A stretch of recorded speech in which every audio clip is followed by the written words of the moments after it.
Previously, Thomas the Tank Engine had been complaining about not being able to leave Knapford Station and pull trains.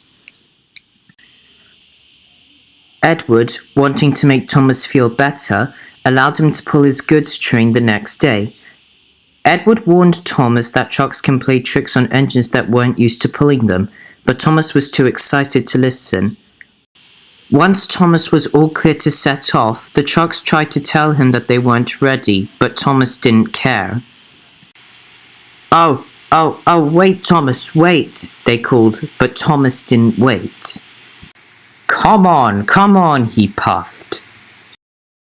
All right, don't fuss, grumbled the trucks. But after getting to the top of Gordon's Hill, the trucks pushed Thomas down the hill for what he did to them.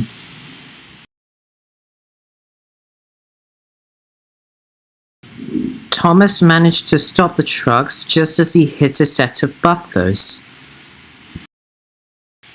After Thomas stopped, he was greeted by the Fat Controller. He asked Thomas why he wasn't at Knapford and why he came to the station so fast. Thomas told him about Edward allowing him to pull his trucks. Why did you come in so fast, Thomas? Asked the Fat Controller. The trucks were pushing me, sir, replied Thomas. You have a lot to learn about trucks, little Thomas. Maybe after pushing them around here for a few weeks, you'll know almost as much about them as Edward, said the Fat Controller sternly, as Thomas steamed sadly away with a lot to think about.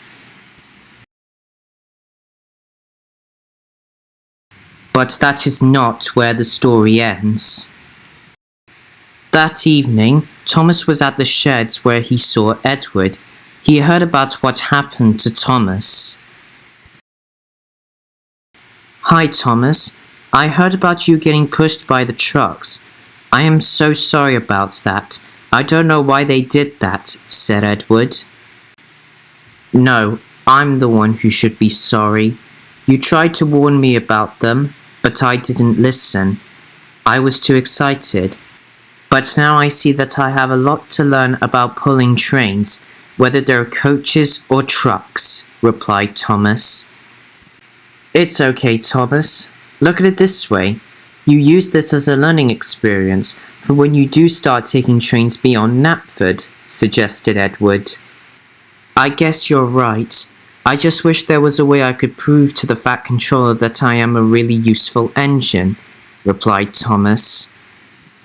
Little did he know that his wish would come sooner than he thought. But I must stop there or I will spoil the next story.